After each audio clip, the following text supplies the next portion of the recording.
Hi, good morning, good evening, good afternoon, wherever you are in the world. Welcome to The Future of Work is Now. I'm Alexandria, and this is my co founder, Jasleen. You want to share a little bit about yourself? Yeah, so I'm Jasleen. I'm a certified career coach, specializing in women's career development as well as diversity, equity, and inclusion. And I'm the co founder of The Disruptors. We're a job board that matches diverse talent with inclusive organizations in tech where they will thrive. Yeah. A little bit about me. I am a leadership coach. I focus mostly on women and LGBTQIA people in tech who are moving into their first leadership positions, and the co founder of The Disruptors that Jessalyn just said. And we are super excited to be talking to job seekers today about the importance of looking for culture fit for you as a job seeker.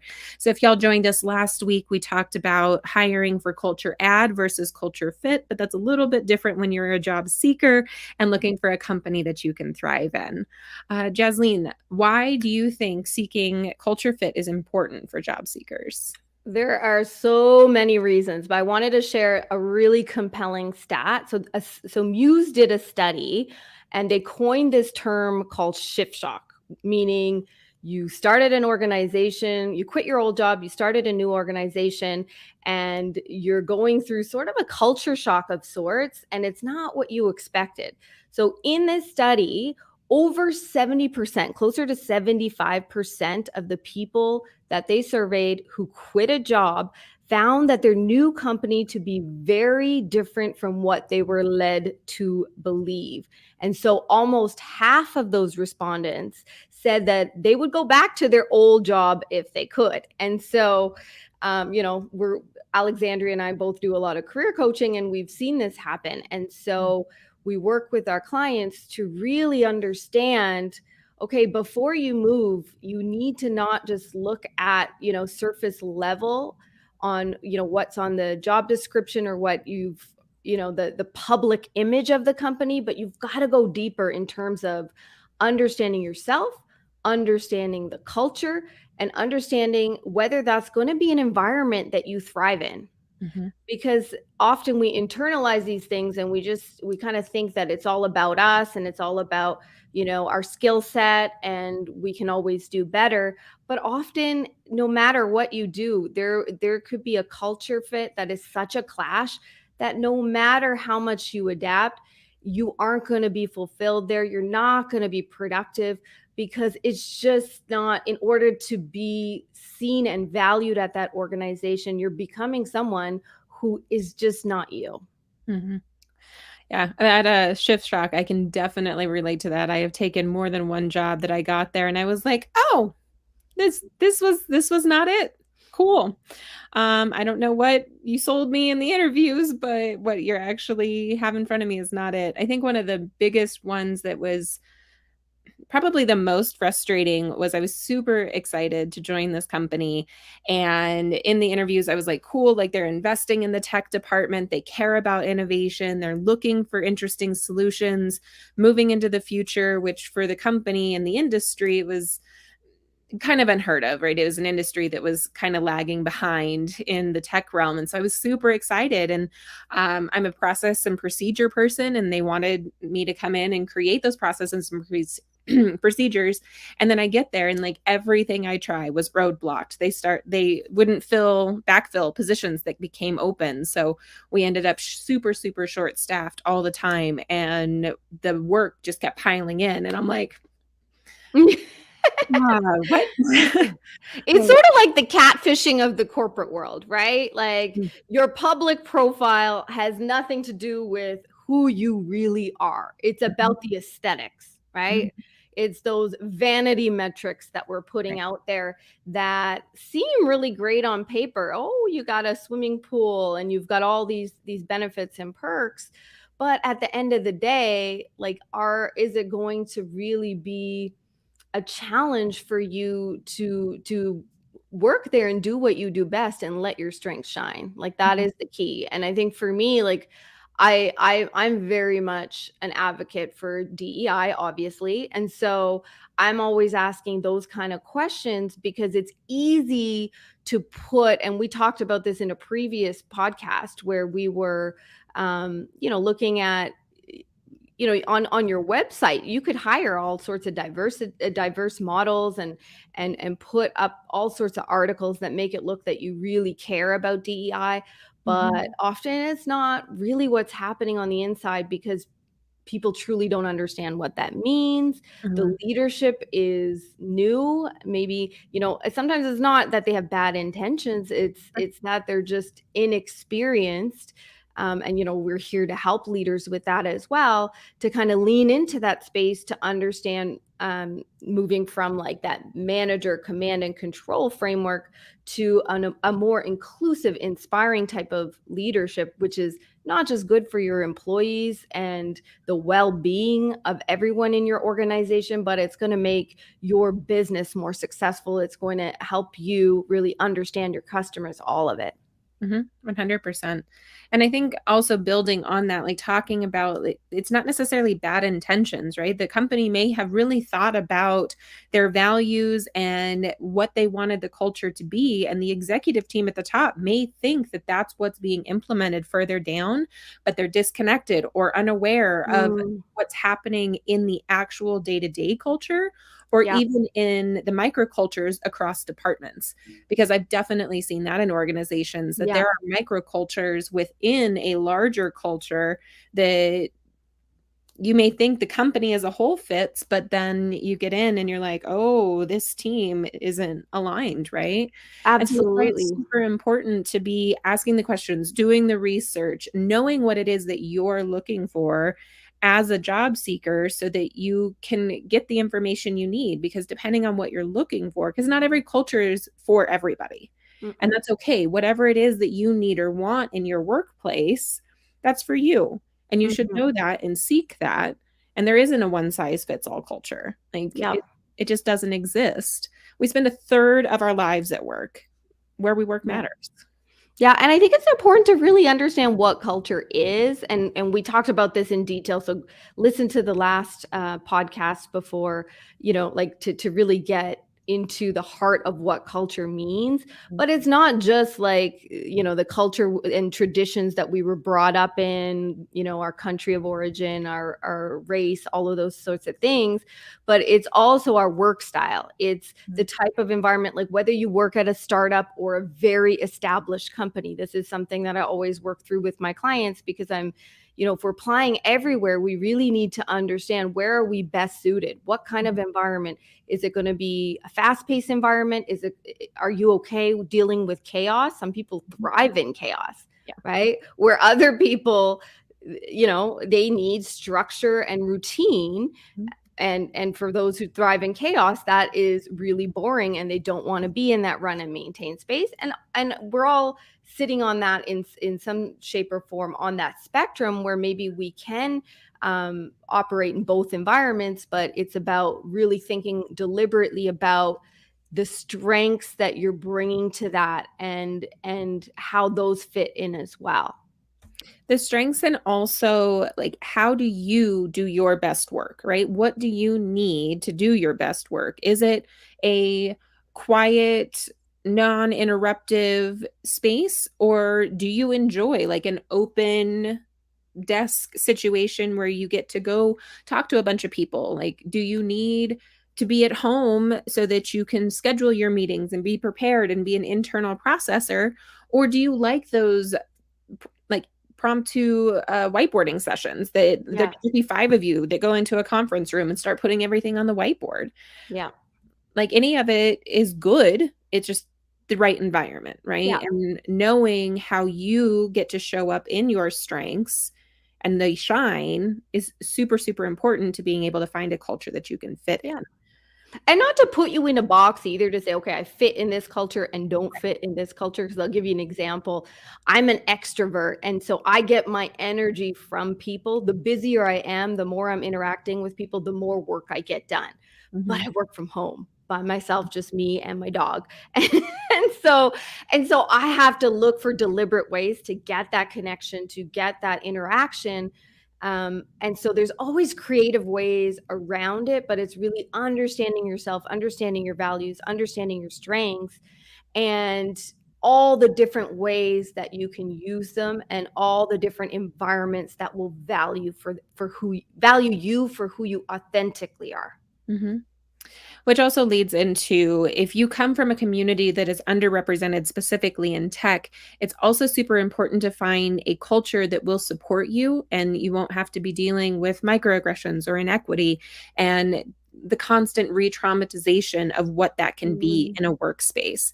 And so again, the good face on the front, they are talking about DEI, they say that it's important, and they're are they doing it performatively, or are they really trying and listening and applying the feedback that they're getting, and being able to ask questions around that to figure out where in their DEI journey are they really, and how safe of a space is that for you to work in. yes, because that's really important from the underrepresented group perspective. Because at best, a culture mismatch means you have to get creative and you have to understand, whether you need to adapt or not. But at worst, a culture mismatch ends up in you experiencing microaggressions, in you experiencing unnecessary blocks to career advancement. It could be that you're having to code switch when you enter the work environment because in your gut that showing up authentically is not going to be a fit at that organization, and people are going to view you differently. And so having to deal with that inequity, that is a different layer. So even though culture fit is important for everyone, the more marginalized of an identity you are, or intersectional identity that you hold, the more this is important for you. And Mhm. so that's why, a lot of my clients are women of color. And so, we really spend a lot of time on this, in understanding them, understanding the organizations, and really doing a deep dive on what might they not want you to know. Not to be like super paranoid and like, but these Mhm. are important life decisions. And so if you think about that shift shock, like, you don't want to be investing all that time, and neither does the organization. The organization, it's very costly Mhm. to recruit, hire, onboard, train a new employee. And so if that employee is just, a few months down the line wanting to leave or disengaging, that is costly to the organization as well. So it's mutually beneficial to do this work, because it also gives organizations some feedback, right, on where they need to improve. So if you're deliberately saying, no, I'm not interested because I've heard these things, Mhm. they need to take that feedback, and this is how we create a tipping point where we have more people-centered organizations. Mhm. Yeah, absolutely. And the other reason why it's important, and I want you to speak on this, is how it helps position you for later in your Yes. job search. Yes, this is really important, because if you do the work to really understand the value you bring and where you thrive, this helps with positioning. And so positioning, we're always positioning whether we know it or not. Mhm. And so I teach this as a skill set to my clients, where we're looking at, okay, we know where we want to go. We know the environment where you'll thrive. And so in you uncovering these things and talking about it, it's a win-win situation, because you're sending the employer messages that Mhm. you are a fit. You're sending an employer the message that you've done your research and that you are going to be a good hire, because you're more likely to be retained there. And Mhm. so on the flip side of that, you have to be okay with that some organizations are not going to want you, because you know your worth and you know what you want. But those are the no's that we're okay with. Mhm.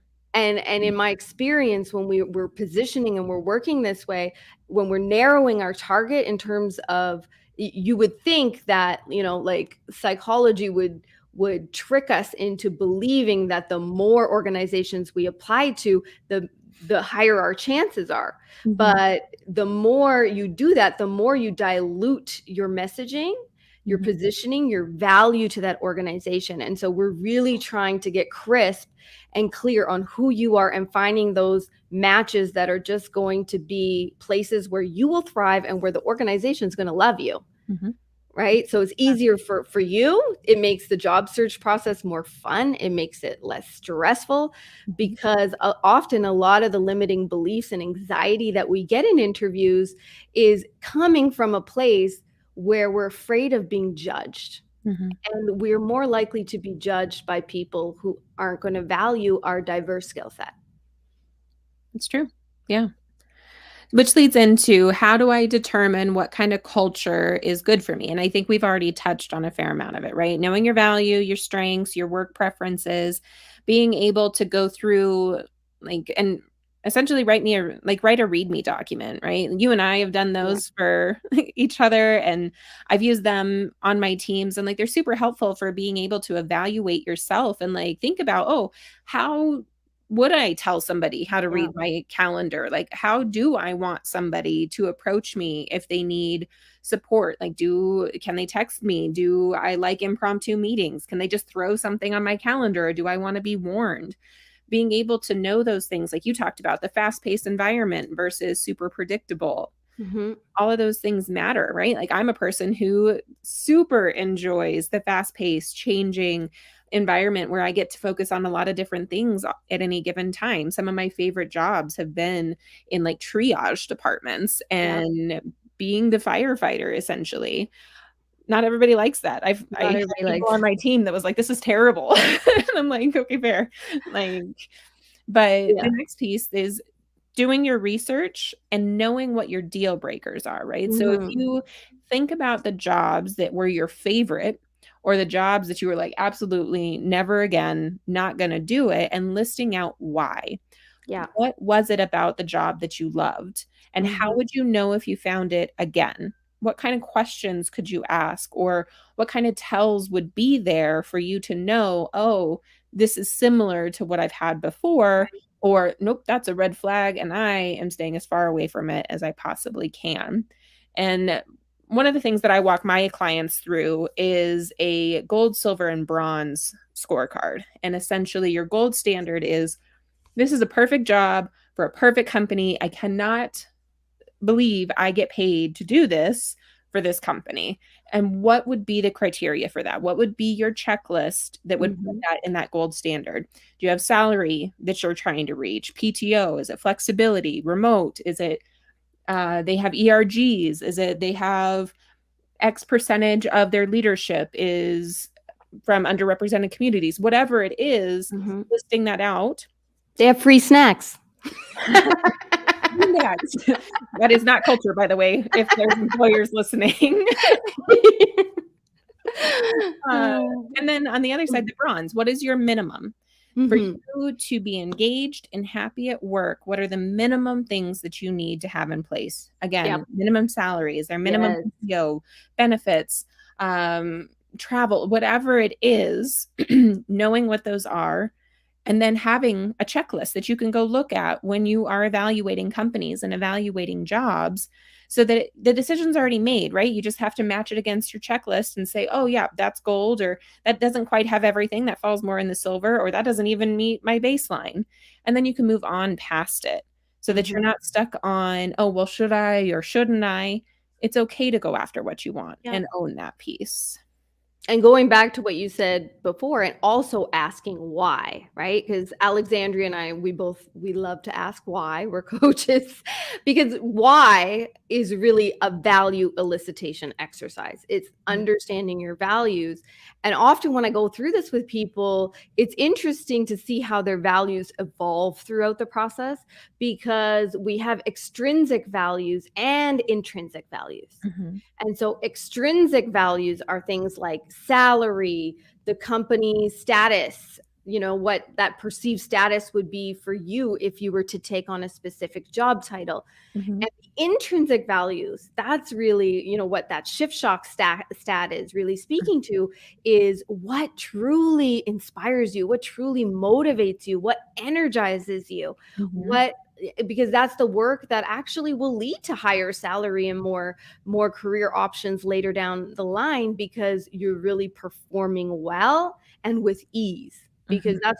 that's why we want to move toward our strengths. And I think I need to kind of back up a bit to the strengths and the values piece, because I think a lot of us think we're really self-aware. Mm. And so um and you are we are aware. It's just in terms of how we package our strengths, because strengths are a little bit different than skills, right? Because Mhm. strengths, we're really talking about, if we're using the positive psychology framework of what strengths are, those are values in action. I mentioned this before. Mhm. And so those are things that stay relatively consistent throughout our life. Mhm. Skills are things we can figure it out later. And so, and it helps with that sort of imposter syndrome as well when we're applying to roles, because we're often not acknowledging our own strengths in the right way. And that bleeds into, again, the interview process, where we're not really good at positioning ourselves because we haven't done those exercises to Mhm. truly,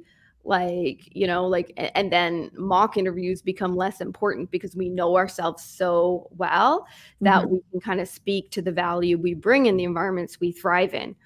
So really understanding that, and not, and being like, okay, I need to get creative in how I think about this. I need to think more holistically in terms of extrinsic and intrinsic values, Mhm. and then also understanding how that translates to the organization, who also will put out there the extrinsic, and then there's internal values Mhm. as well in the organization, that are which is the culture, the actual behaviors and norms and values in action that are happening. And Mhm. to your point before, Alexandria, it's that disconnect, that often leadership might not know, or the recruitment team. And so in my corporate career, recruitment kind of had more of an external focus. And so as HR in the business, we had more of an idea of what was really happening. And I saw, when we recruited people, I saw that shift shock in happening in real time, Mhm.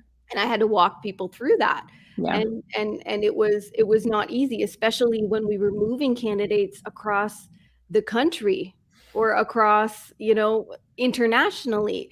And so in a global world where more and more people are either moving or working remotely, it becomes even more important to kind of really do that exercise for yourself and Mhm. understand that, not just for culture fit, but for your own benefit in terms of your long-term career planning.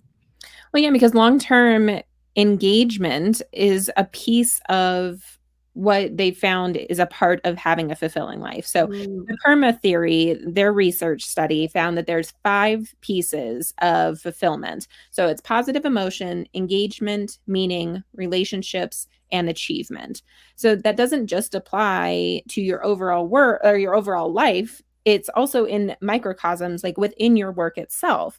Like, how are you showing up to work every day? Do you enjoy being there? Like, sure, you're going to have bad days, but yeah, overall, do you enjoy your team? Do you enjoy your work? Is it engaging for you? Is it challenging? Are you stretching a little bit and yeah, growing? Do you have good connections in your workspace? Are you making achievements? And that could be like you're winning prizes. It could be that you're delivering product. Like, what does achievement look like for you is self-defined, but we need those things to feel fulfillment. And if we don't feel fulfillment, we're not going to feel engaged for very long. yeah. I love this conversation, because these positive emotions, and I often talk about this with clients, is, if we're in a downward spiral, we can deliberately create an upward spiral. And the way we do that is through those positive emotions, like you Mhm. said. But at the same time, not falling into the toxic positivity Oh, for sure. trap. It's so nuanced, right? Because it's like, okay, we need to focus on positive emotions, and we need to process negative emotions. And inclusive organizations where you'll have that fit have a way, an outlet for employees to also voice the negative emotions, so Mhm. that they're getting feedback on how to improve. And so that, we're constantly getting creative and innovative in the ways that we work, how we're setting up our workflows, how we are, and COVID forced us into that. And now organizations are pushing back. And so it's a good time to really spot the organizations where they're listening, where Mhm. they're looking at the research, they're looking at the data, and not just cherry picking the data that says, oh, this is saying that we should bring people back to work, but really looking at all of the data, not just about productivity, but on, from positive psychology, this PERMA model Mhm. is, science doesn't lie. If you want your employees to be engaged, you need to be thinking of ways that you're cultivating positive emotions in your organization. And so for you as a job seeker, it can feel very overwhelming and complicated out there. And so the more that you're able to spot this in organizations, Mhm. the less overwhelming the job search process becomes. Yeah. And so let's talk about ways that you can find that and spot that in your research, because it's going to be a research heavy process when you're trying to find a company that has a good fit, but it's worth the effort and it's worth the time to put in.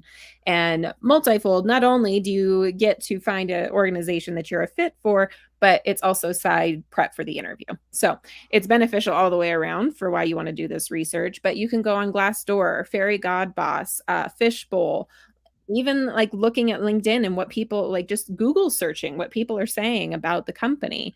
And Yeah. you may be very interested to see what you find. Other pieces, like if the social connection piece is really important to you, look at what social events they host and what kind of pictures are they posting. How are they showing up at those social events on Facebook, on LinkedIn? If they have an Instagram, how do they present their company and how do people present outside of the company when they're at happy hours, when they're at offsites? Hmm. Do they host events in your area that you could actually go to? Because a lot of tech companies will do that. They'll host a happy hour or an open house that you can go talk to the people who work there and interact with them. All of those pieces are super important to being able to kind of figure out Yeah. what is the culture really like. There's the outward presentation, but really knowing what's there underneath and how it works in action versus just Yep. verbally. Yeah, I love everything you said. So, like, really having that structure throughout the process, even like before you start the job search, even when you're making the decision to leave where you are, Mhm. like, why are you leaving, and how does that create new criteria for you? Because Mhm. often, like, a psychological trap that job seekers fall into is we get into the move away from mindset. Mhm. I Mhm. don't want this, I Mhm. don't want that, and then you start looking. Mhm. What happens on a neuroscientific level is you're more likely to find those same kind of organizations because you haven't made that shift in your mind to really start creating the patterns and opening your eyes to what you're moving toward. Mhm. So it's if you were to make a tea table right now, this is a quick exercise you can do at home. Make a tea table and in one column say these are all the reasons I'm leaving. This is what I want to move away from. This Mhm. is where I know I don't thrive. Right. Mhm. But for a lot of people, it's easier to do that. And so you start with that. And then Mhm. in the right-hand column, you're going to say, okay, now what does that mean I'm moving? What is replacing this? What am I moving toward now? And Mhm. so if I was burnt out here, I know I want to be energized in Right. my new workplace. What is going to energize me? Because often people say, okay, well, I'm moving toward burnout, so I'm going to go toward an easy job. Mhm. They get to the easy job, but they hate the culture. They hate the people they work with are really sad, and and it's bringing down the mood. It's not the vibe, right? And so it's not necessarily like let's move away from this. It's okay. What does this mean? What does Mhm. dream look like? What is that vision for your career? And that's a legitimate fear. A lot of people are afraid of dreaming, Mhm. especially if you belong to a marginalized identity who has been through trauma, who has been through experiences that have told you that you're not worth something. Mhm. You're not worth, what another person in that organization, a leader, would be worth. And Mhm. so, when we internalize this, it's important to do that work to heal from it and reposition yourself in your own mind before you even get to that. And so it's about understanding internally, having that structured process, and then looking at the criteria and weighting it, like having your deal breakers, knowing that, you know, because that's empowering too, to be able to know what you're going to walk away and say no to. Mm-hmm. And Because it you makes won't it say easier yes. when you've already made that decision because now you don't have to think about it. You're like, that's a deal breaker. That's not okay. And then you don't have to sit in the, oh, well, should I just accept it? I should be grateful to have a job. I should be grateful for this. Like I have a client who has been working in nonprofits a long time, and nonprofits are notorious for a lot of the toxic nonsense that nobody wants to Mm, deal with. And having this dual, I should be grateful for the opportunity, I should be mm, grateful for the promotion yeah, or for the cost of living raise they gave me. I should just be grateful that I have a job. And yes, and you can be grateful for yes, the moment that you are in and want something more and want flexibility, want remote or hybrid or different work to just be more engaged intellectually. You can want all of those things and still be grateful. yep, And releasing yourself from that guilt and that shame and that story that would keep you stuck and start moving towards, like you just said, what do you want? yeah. What are you driving towards, and what would bring you fulfillment and joy and engagement in your work and in your life as a whole? Yeah, and I want to talk about where that comes from too, because I think we've brought this up before. And so that dichotomy in your mind saying, I have to be grateful, right? Mhm. Or you're going to lose something, because that gratitude, or gratitude is a good thing. Don't get me wrong. But Yes. when we have this urge or this need to say, oh, I'm just going to be grateful with what I'm offered, it's coming from a place that where you were told that you weren't worth something. And so Mhm. you can be grateful. And so that's our emotional brain, which is saying, I want to feel safe. I want to belong. I want to, have that financial security. And our emotional brain sees things as either or. But Mhm. when it comes to, like you said, you can be grateful and know your worth. Yep. You can be grateful and have boundaries. Yes. Boundaries are so, so big, and that knowing what your boundaries are really helps you know what your deal breakers are and what your lines are, right? And you have your green, yellow, and red, and Mhm. you can start to warn at the yellow, but the red, you do something, right? And the framing of boundaries that I really like to use is you don't tell somebody what they need to do to not step on your boundary. It's more, I'm informing you what I am going to do if this occurs. Yes. Because then you're not relying on them to follow through and get disappointed, because that's what's going to happen, Yeah. unfortunately. You continue to speak to me that way, I am going to leave the room. And then you get up and leave the room if they continue to speak to you that way, right? You've set the boundary and then you get to hold the boundary, and it doesn't require their participation. And Yeah. that's super important to be able to know your boundaries, know how you want to enforce them, and then do so. As you were saying that, that Beyonce song was playing in my head, that Me, Myself, and I. It's like knowing that you are your best advocate. Mhm. You are the one, no one else is going to come in and enforce those boundaries for you. No one else is going to come in and say, hey, you've been underpaid for the last 10 years, or like, you need to understand that you need to do your research. We're here to help. Mhm. There are a lot of qualified career coaches that are out there that can help you really understand and reframe it. And I think it has to start from internal first, and getting that really, like, being having the emotional and psychological capacity to do this, and then also having that structure on the from an external perspective as you're going into conversations, understanding where you fit in. Absolutely, 100%. So I want to talk a little bit because I think that something that people can often get hung up on is like, what questions would I ask in an interview? Like, how can I determine in the interview? I've done my research, I did all the things, but I'm in the interview. What can I ask that would Mm, help me understand? So our blog post for that goes along with this LinkedIn has a whole bunch of options and questions. But a few of my favorites is like one of my favorites that I like to ask anywhere that I've ever interviewed is, what are the company values And of those values, which one do you think the company is doing really well? And which one has opportunity for Yes. improvement and why? Yeah, I love that because it forces them to kind of, you know, I don't want to say tell on themselves, but like be really honest and transparent. Mhm, And so these kind of questions for me, I'm like, it doesn't matter as much what the question is, as long as it's open ended mhm, and it gives them a chance, or it gives you a chance to say, tell me more about that. Like, what does that mhm, really mean to you? mhm, And so that's where we also, it helps with confidence because that's the part of the interview. You get to turn the table, mhm, right? It's 2023.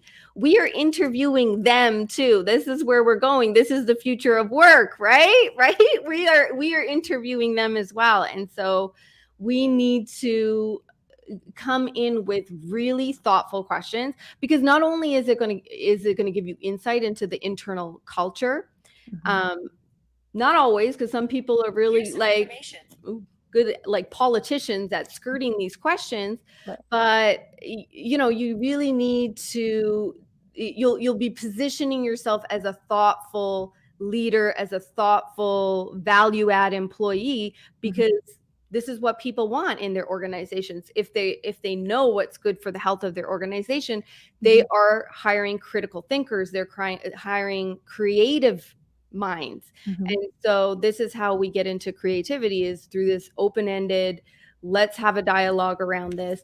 And also making sure that those open-ended questions are tied to any sort of deal breakers that weren't, like, I think, Alexandria, in your framework, that would be the red, or would that be the deal breakers would be red, like, they're red? Yeah, so your red criteria. So if you're looking at those and those haven't been answered at this is your chance to get clarity on that. And so if you don't have clarity and confidence, keep asking the questions. Even if you run out of time in the interview, get on another call and say, I really still need to get real confidence that if I were to accept this job, that this is the type of organization that you guys are. And not with attitude, not with like being like giving ultimatums, but really coming from a place of, I'm really curious, I'm super excited about the role, Mhm, staying engaged in that process and staying positive.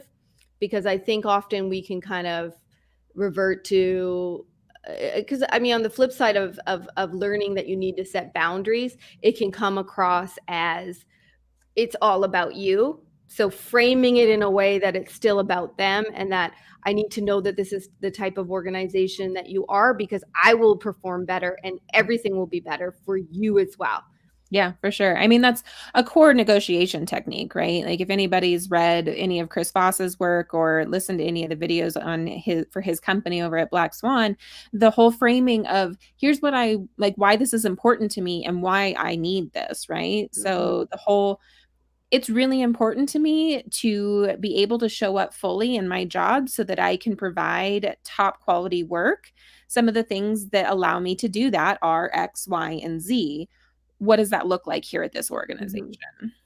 And through that process, it gives them more confidence that it's a fit too, because the more they're giving you the answers that you want to hear, the more that they know that it's a fit. I Mhm, think, Alexandria, I did that with you when I first came to join the Disruptors, right? I said, well, we're not going to be performative. Anything we tell people to do, we're doing that for ourselves first. And I was probably a little bit more aggressive than I would say to be with my clients. But like, you get to a point in your career where you're just like, I don't have time for that. I don't have time to, you know, spend my energy in a place where it's not going to be received well, where I'm mhm, not going to be valued for my ideas, for my experience, for my all of these things. And mhm, so when you do the work to understand what that is, and don't get into that mindset if you're entry level to say, well, easy for you to say because you have so much experience.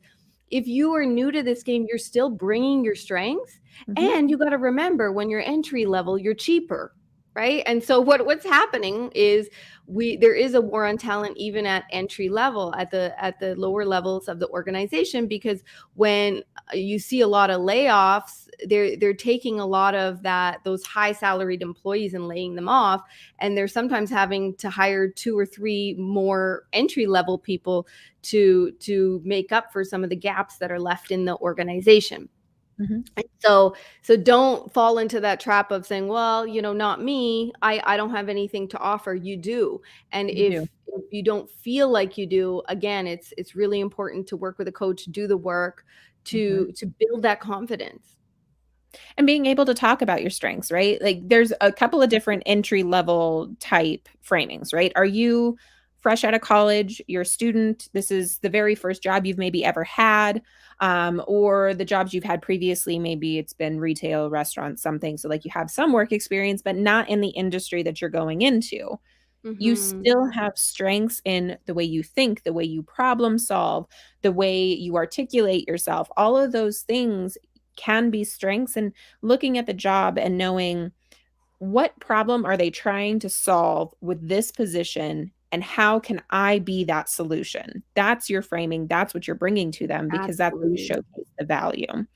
And the entry level, and maybe you've been in another industry for the last 10, 15 years and you're making a pivot and you're switching, Hmm. right? I went from being a therapist into being an operations manager for a managed services IT company. That was distributed across multiple states. That's a huge shift, right? Hmm. Like going from therapy to that was like night and day. But I brought all of the pieces and my strengths from being a therapist and running shifts in some different facilities and with the Department of Corrections into my work as an operations manager. I was Yeah. prepared for that, even though I had never worked in the tech industry before that. Yeah. So you have strengths, you have value, you need to learn how to talk about them. And to your point, in the confidence, right? Show up Yeah. in the this is me. Yes, the How I'm psychology component is so underrated because it's really a lot of it is about psychology. Because let's unpack privilege for a second. yes. When you have power and privilege and you grew up in circles where things were handed to you, where you were made to feel entitled to certain things, that has an impact on your psychology where you walk in with more confidence. Mhm. And so it's important to not be hard on yourself if you don't have that confidence, because it's not all your fault, No. right? Oftentimes it's society giving you messages that you need to be watching yourself. You Mhm. need to, your behavior, the accepted behaviors for your demographic are in a narrower band Mhm. and stereotyped. Yeah. And right. And so when you have all these things that you've been conditioned into believing on a level that you might not even be fully aware of yet, Mhm. you need to do that work from a psychological perspective to understand you have so many gifts, Mhm. so many talents, so much worth. Well, and I also wanna talk about what that means, like, as around, like, bias as well, because if you show up in your confidence and you know what you're bringing and you've done all of that work, I want to also acknowledge the elephant in the room that you are still competing against unchecked bias, Mm, that people have good intentions, maybe they've been doing the work, like we've already talked about, we've been doing this work for a long time, and implicit bias still shows up for us, right? We still have to continue yes. to check those biases.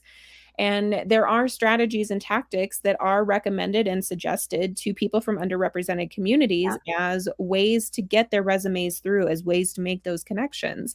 I personally have made choices to adjust my resume to increase my chances of getting interviews and getting callbacks, Yeah. right? Like I have a very feminine name if it's my full name, but I can shorten it. I have the privilege to shorten it to Alex. Mm. And let me tell you what, doubling my interview calls when my resume says Alex versus Alexandria, even though that is literally the only change that I made, Mhm. is an unfortunate thing that happened.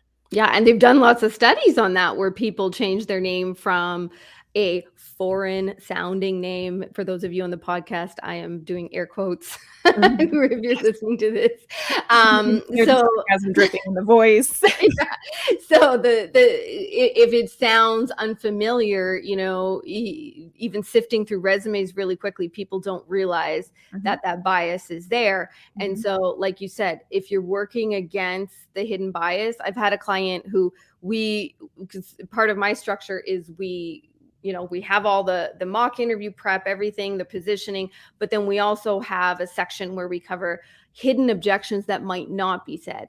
And so when it comes to the positioning, when we're being really proactive earlier on, even when we're doing an informational interview. So, for example, if you're a person with a disability mhm, and you're not sure if that organization is going to accommodate you, it's it's it's very common, especially for my clients who are women. We go into the confessional. Again, I'm mhm, doing air quotes. The confessional is really just where we want to upfront say what all our boundaries are. And mhm, so I coach people to save those. That's a negotiating thing for later because we're positioning you. And so the way that we kind of prime them to think about it is mhm, asking the questions. What does diversity, equity, inclusion mean to you? mhm, And when you're probing deeper, when you get to the negotiation process and you say, okay, well, these are the accommodations I need for my disability, they've already told you what it means to them. And so now they are primed mhm, to have to walk the talk, mhm.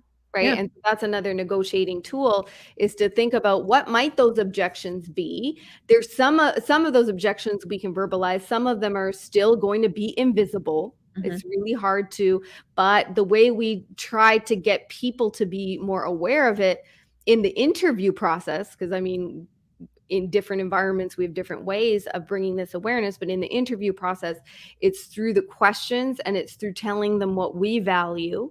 mhm, And then later on then we say, and yes, I'm going to accept this at this salary, and I need accommodations. Of mhm, course there's laws around this, but sometimes if it's not a legal a legal accommodation that's needed, it's still something that you need to negotiate. yeah, absolutely. I think all that is super great advice. And if you some of those things that you maybe need some accommodations around, like let's talk about flexibility of schedule. If that is something that is in your bronze piece of your scorecard, you can ask the question, who on the team is currently working a flexible schedule and what does that look like? So that's Mhm. going to give you a whole lot of information about if there's a lot of people working flexible schedules, if they aren't open to it at all, and how they're implementing it because that's super important. Like, is this job flexible? Oh, yeah. Yeah. What does that mean? Right? And so being able to frame your question so that you get the actual answer that you're looking for, not just fluff, because they are trying to sell you on the position. They're putting their best foot forward, Yeah. same as you in the interview. So we do have to ask questions that get a little bit deeper in. Yep. As a mom, I fall into this trap a lot. And so I've become a lot better at not falling into that trap. But before I say yes to something, I'm like, by the way, I'm a mom. I'm the primary caregiver in this household because my husband works outside of the home. And so again, that's going into the confessional. So it's understanding your value for yourself is flexibility, but Mhm, not throwing out all these cards to say, by the way, I'm a mom, and by the way, because what it's sending them is a message on an unconscious level, that you aren't going to be showing up to work all the time, which mhm, is usually not true. Because in my experience, when accommodations are made for flexible schedules, those are the people who end up delivering the most. mhm, In my career in HR, we would move a lot of new moms to part-time schedules, and they were producing full-time output. mhm, And so my advice a lot to moms is, you know what? Try full-time, right? Try full-time and see if you can get the full-time pay with a flexible schedule. mhm. Well, and I think that that leads to whole other conversations that we need to be having about the butts and seats for hours a day. Like, what are we really measuring here for work? What is output? What is productivity? What do those things actually mean? And as a leader, how are you measuring that and looking at it? Because Yeah. sitting in front of a computer for 8 hours a day, that's not it. right? No. And in the hybrid and remote working environment, that's a very old way of leading. It's not leading, really, if we're going to be really honest, because if you require you seeing people in desks and that's, oh, yep, they're working today, like, trust, I have worked for organizations and watched people sit in front of computers all day and do nothing. Yeah. Yeah. And I think there's this phrase that a lot of the Gen X and above people from my corporate days would say. It's like trust but verify. It was always like, but the emphasis was always on the verify, verify, verify. Mhm. That still, even though we're starting that with a framework of trust, that's still coming from a command and control managerial style of leadership. And so for you as a job seeker listening to this, you need to pay attention to the language and how they're talking about the day-to-day work. How Mhm. do people make decisions? And actually, I had a note here to mention even like the org structure. Mm, If you're yeah. looking at, you can ask, can I see like where my role sits within the overall org structure?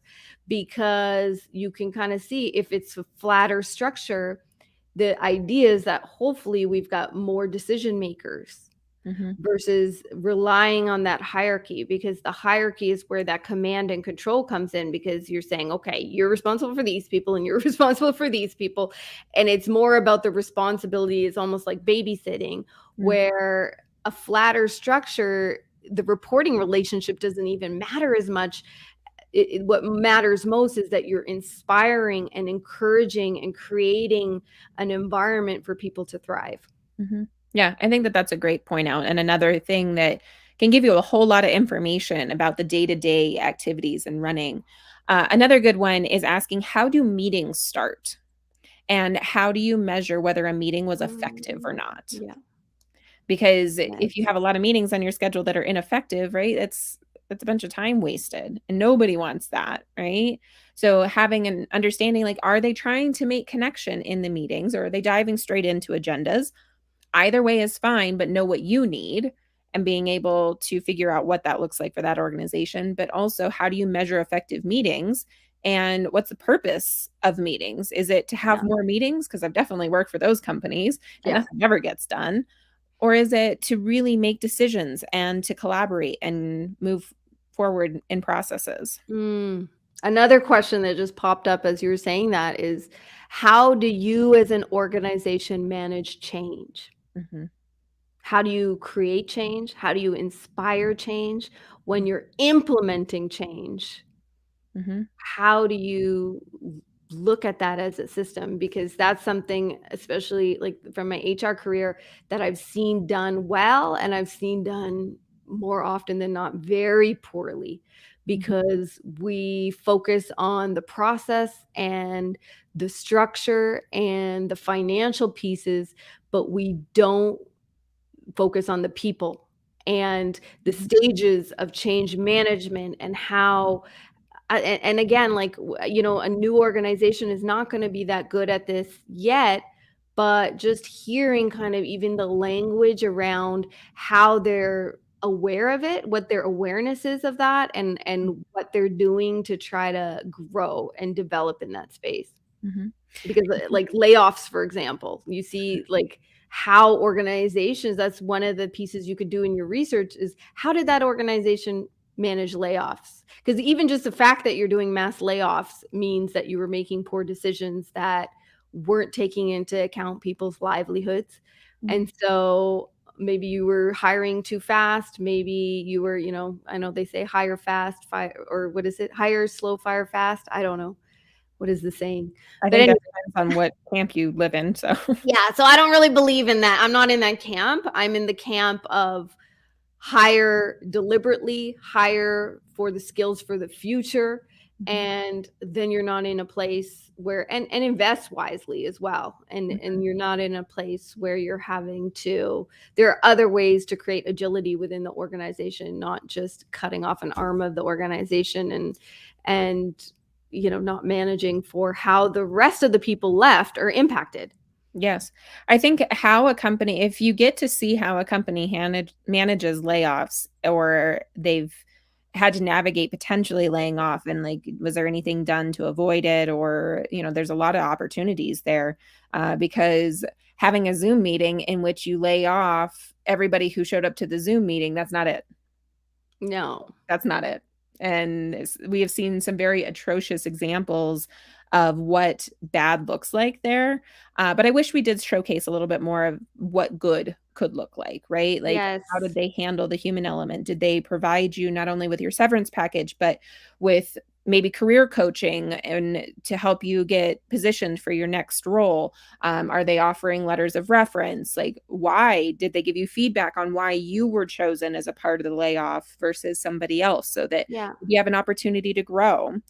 Yeah, there's lots of opportunity. I think that could also Yeah, just on the layoff one, and I don't know if we're going down a tangent here, but you can look at history too. And so, the organization that I spent a good chunk of my career at, in the 80s, they had mass layoffs in the recession. And what had happened was, when we were in the 2008 2009 recession, they had learned from their mistakes in the 80s, because what happened was then we had a leadership gap. There was a whole cohort, a whole generation that was lacking leadership, because they stopped hiring new grads. They stopped hiring for leadership potential. And because of that hiring freeze, it became problematic later on down the road when it came to succession planning. And so it's important to really think about the future of your company, and how you don't want to have to rely on the economy. You need to plan for the ups and the downs. And so, yeah, we're going on a tangent here, because this is really getting away from culture fit and assessing that. But looking at the history, I think as a job seeker is important. You can kind of say, let's look up some, you can Google the company's name and scandal and see what comes up. and see how they manage their PR crises, right? It's a large enough company. I think that doesn't happen as much with startups, right? Because they aren't large enough. They haven't been around long enough. Google it. It's always worth Googling, but Yes.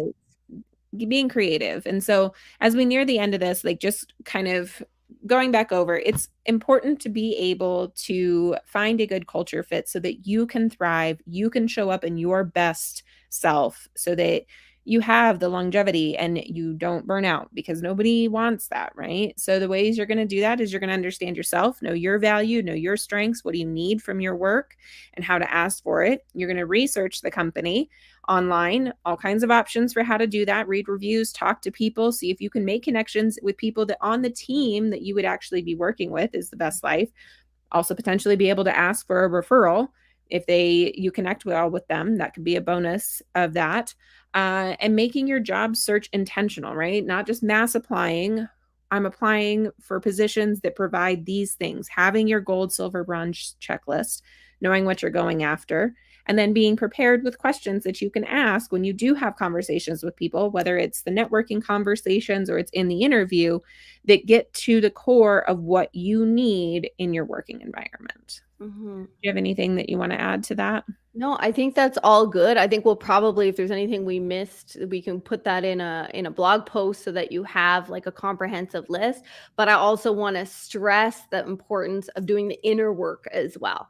So really just understanding yourself, doing the inner work, understanding what, limiting beliefs or blockers or conditioning that's showing up in ways you might not be aware of, or ways that you're hyper aware of, which gives us also a bad outcome in terms of when we're in this process. And so just really doing the inner work, engaging where you are, maintaining your mental health throughout the job search process, but also setting yourself up for a position where that environment is going to be conducive to your well-being.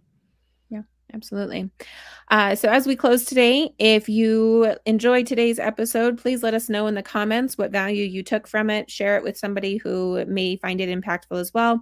If you prefer podcasts, we are releasing all of our lives in podcast form. You can find it on Anchor if you like the RSS feed, Apple Podcasts, as well as Spotify. We will be expanding that, but that's where we are for right now.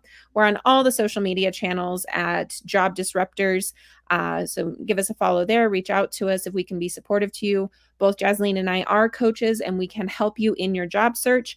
And if you are actively searching for a job, head over to jobdisruptors.com, click on Hire Me, and sign up for the community. We would love to have you and support you in your job search as somebody from an underrepresented community looking for a company to thrive in. Do you have anything you want to close with? Yeah. And if you're an employer who happened to listen to this discussion, kudos to you, because you're learning a little bit more from the job seeker's perspective, and we can help you as well. There's a form on our website. We'll link it here. You can, and if you're listening to this in podcast format, please do subscribe to the podcast and give us a review. It would really help immensely with our visibility and our reach, because we really want to help change the landscape when it comes to how we work. And we need to get to that tipping point, and we can't do that without your help. Absolutely. Thank you for joining us today, and we will see you next week. Bye, y'all. Bye.